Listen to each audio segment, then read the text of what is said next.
नारबा काही पावलंच चालला होता तसं भीतीनं जागेवरच थांबला.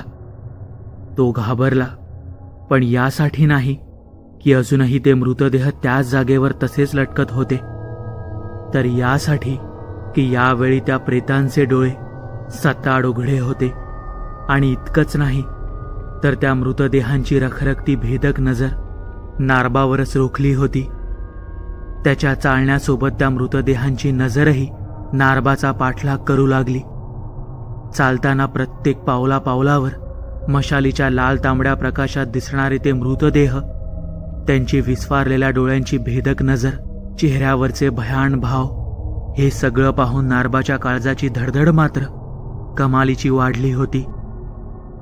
क्षणभरासाठी त्याच्या मनात एक विचार चमकून गेला. इथून थेट घरी धावत सुटावं, मागे वळून पाहायला नको. पण आपल्या कुटुंबाचा विचार करून तो धडधडत्या काळजाने एक एक पाऊल पुढे चालू लागला. आता त्याने दुसरी फेरी देखील पूर्ण केली. तशी त्याची नजर झाडाच्या फांदीवर बसलेल्या त्या पांढरट आकृतीकडे गेली. किळसवाणा हास्य करून आपला जबडा विचकवत विस्फारलेल्या लालसर डोळ्यांनी ती अमानवीय शक्ती नारबाकडेच पाहत होती. नारबाने आव्हांडा गेला आणि क्षणभर डोळे बंद करून तसाच उभा राहिला. मनात पुन्हा एकदा देवाचं नाव घेतलं आणि डोळे उघडले. मशाल हातात घट्ट धरली आणि एक एक पाऊल पुढे टाकू लागला. यावेळी मात्र नशिबाने समोर काहीतरी वेगळंच वाढून ठेवलं होतं. झाडाच्या पारंब्यांच्या फासाने आवळून लटकणारे ते मृतदेह नारबाला रखरखत्या नजरेने अजूनही पाहत होते. त्या मृतदेहांकडे पाहत नारबा चालत होता. तोच एका प्रेताने आपला जबडा पूर्ण उघडला आणि कानाच्या कानठळ्या बसतील इतक्या जोराने आरोळी ठोकली. तो भीषण कर्णकर्कश आवाज ऐकून नारबा जागेवरच थांबला. भीतीने अंग थरथर कापत होतं. आपल्या भयभीत नजरेने त्या प्रेताकडे पाहू लागला. ते प्रेत झाडाच्या पारंब्यांपासून सुटण्यासाठी धडपड करत शरीराला झटके देत होतं. कोणत्याही क्षणी ती पारंबी तुटून जमिनीवर कोसळेल असं वाटत होतं. या धक्क्यातून तो सावरलाही नव्हता. इतक्यात पुढचं अघटित घडलं. त्या एका प्रेताच्या कर्णकर्कश आरोळीसोबतच झाडाच्या पारंब्यांमध्ये लटकणारे ते सर्वच मृतदेह जोरजोराने किंचाळू लागले. एक नव्हे, दोन नव्हे, तर 20-25 स्त्री पुरुषांचे मृतदेह ओरडत होते, किंचाळत होते आणि त्या झाडाच्या पारंब्यांमधून सुटण्यासाठी शरीराला झटके देत हेलकावे घेत होते. नारबाचा धीर यावेळी सुटत चालला होता. झाडाच्या पारंब्यांमध्ये ओरडणाऱ्या, सुटण्याची धडपड करणाऱ्या या प्रेतांमधून वाट काढत त्याला तिसरी फेरी पूर्ण करायची होती.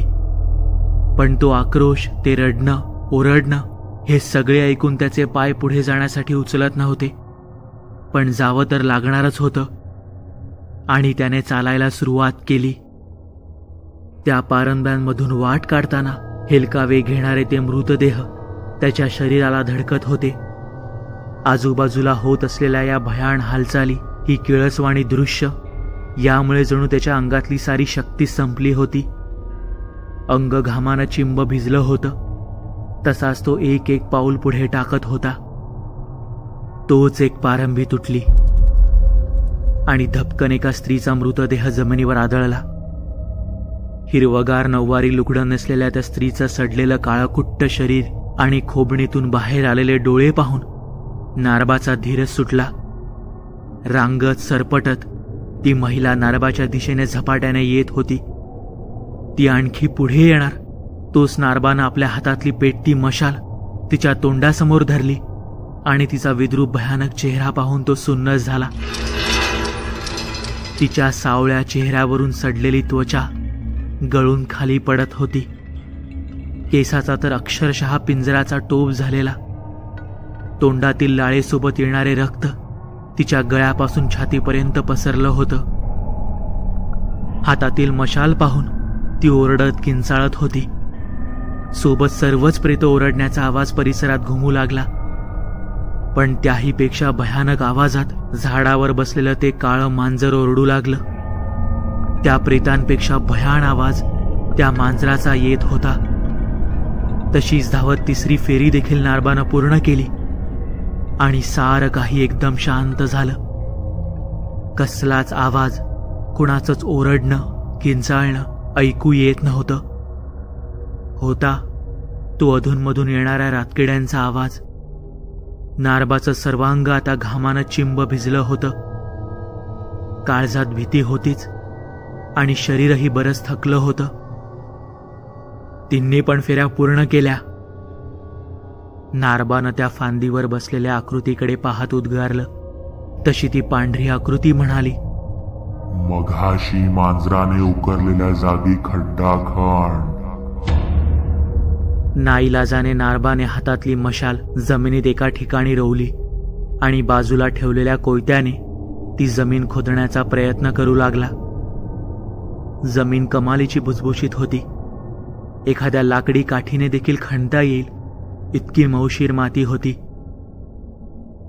काही वेळातच त्याने अगदी कमरेपर्यंत जमीन खणली.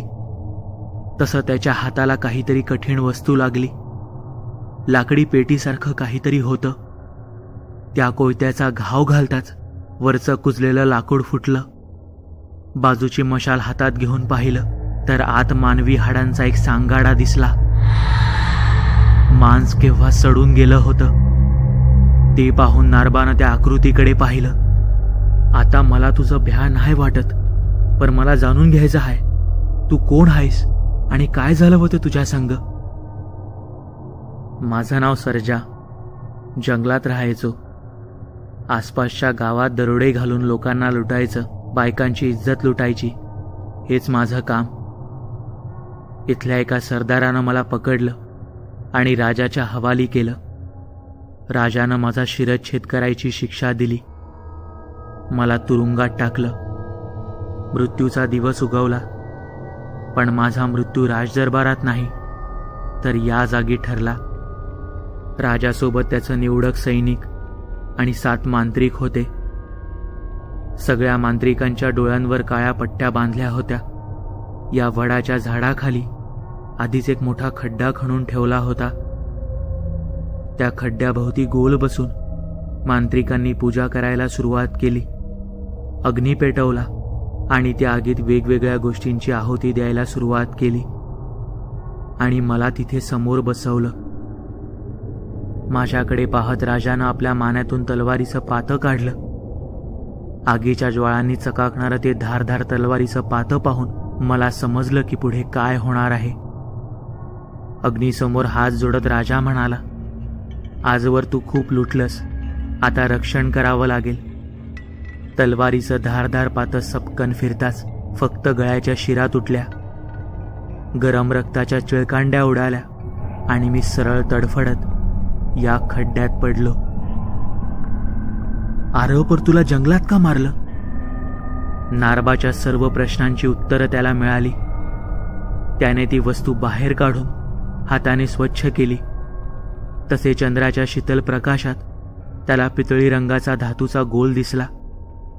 त्या वस्तूच्या कडा हाताने धरून त्यानं हिसक्यानं वर खेचलं आणि पाहतच राहिला. त्याला आपल्या डोळ्यांवर विश्वासच बसत नव्हता. एक भला मोठा पितळी हंडा त्याच्या समोर होता. तोंडावर बांधलेलं कापड कुजून काही अवशेष तेवढे शिल्लक होते. इतक्या झाडावर बसलेली ती पांढरी आकृती तरंगत खाली उतरली. तिला पाहत नारबा म्हणाला, याच्या आत तुला बंद करून ठेवलंय? मी कुठे बंदिस्त नाही. शेकडो वर्षांपूर्वी त्या राजानं इंग्रजांच्या आक्रमणापासून आपला खजिना वाचवण्यासाठी मांत्रिकाच्या मदतीनं जमिनीत अनेक ठिकाणी आपला खजिना लपवून ठेवला. त्या मांत्रिकानं या खजिन्याचं रक्षण करण्यासाठी माझा बळी दिला. तेव्हापासून या खजिन्याचं रक्षण करण्यासाठी मी या जागेवर आहे. आता मी या बंधनातून मुक्त होणार आहे. त्यामुळे हा खजिना त्याला द्यायचा होता जो धाडशी आणि प्रामाणिक असेल, जो स्वतःच्या जीवाप्रमाणे दुसऱ्याच्या जीवाची काळजी करेल. मघाशी झाडाच्या पारंब्यांमध्ये अडकलेले मृतदेह पाहिलेच ना? ते सगळे खजिन्याच्या शोधात इथवर आले होते.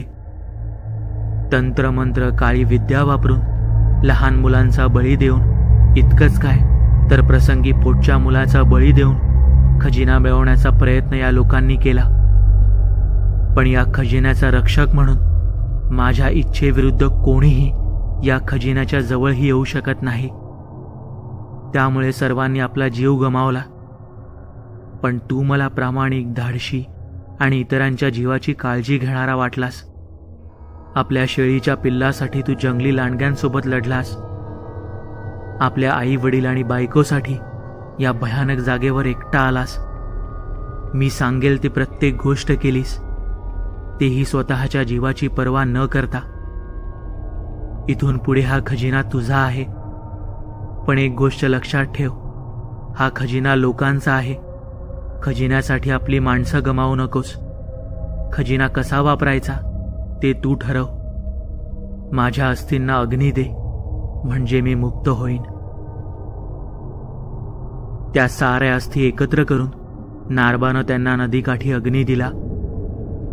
तशी ती पांढरी धुरकट आकृती कुठेतरी आकाशात नाहीशी झाली. तो घरी परतला तेव्हा पहाट झाली होती.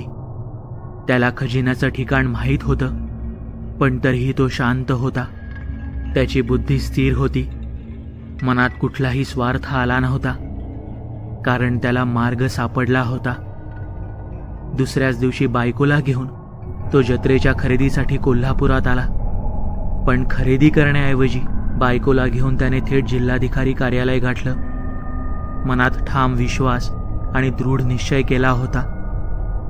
दुसऱ्या दिवशी वर्तमानपत्रात एक बातमी झळकली. कोल्हापूर जिल्ह्याच्या एका डोंगराळ आणि दुर्गम ठिकाणी प्रशासनाला सोन्याच्या मोहरांनी भरलेले 7 हंडे सापडले. या ठिकाणांची आणि खजिन्यांची माहिती देणाऱ्या एका प्रामाणिक माणसाला मिळालेल्या खजिन्याचा 20% भाग देण्याचं जाहीर केलंय. आता या घटनेला वर्ष उलटून गेलंय. शेवंतानं एका गोंडस मुलाला जन्म दिलाय. नारबानं मोठ्या प्रेमाने त्या मुलाचं नाव सर्जा ठेवलंय. दोघे पती पत्नी मुलासोबत आपल्या आईवडिलांची सेवा करत आलिशान बंगल्यात सुखानं राहत आहेत.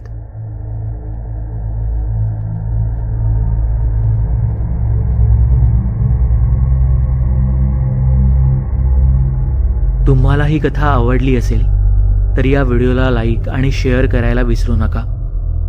तुमच्याकडेही अशा कथा किंवा अनुभव असतील तर ते तुम्ही मला आपल्या वेबसाईटद्वारे म्हणजेच TKStoryteller.com द्वारे पाठवू शकता. त्याची लिंक मी या व्हिडिओच्या डिस्क्रिप्शनमध्ये दिली आहे. तुम्ही आपल्या चॅनलवरती नवीन असाल तर चॅनलला सबस्क्राईब नक्की करा आणि बेल आयकॉनवरती क्लिक करा, म्हणजे तुम्हाला पुढील येणाऱ्या व्हिडिओचे नोटिफिकेशन लगेच मिळेल. आपल्या चॅनलबद्दलचे अपडेट्स मिळवण्यासाठी आपल्या फेसबुक आणि इंस्टाग्राम पेजला फॉलो करायला विसरू नका. आपल्या चॅनलवर पोस्ट झालेल्या सगळ्या कथा तुम्ही आता आपल्या वेबसाईटवर जाऊन वाचू शकता. त्यासाठी आपल्या वेबसाईटला म्हणजेच TKStoryteller.com ला भेट द्यायला विसरू नका.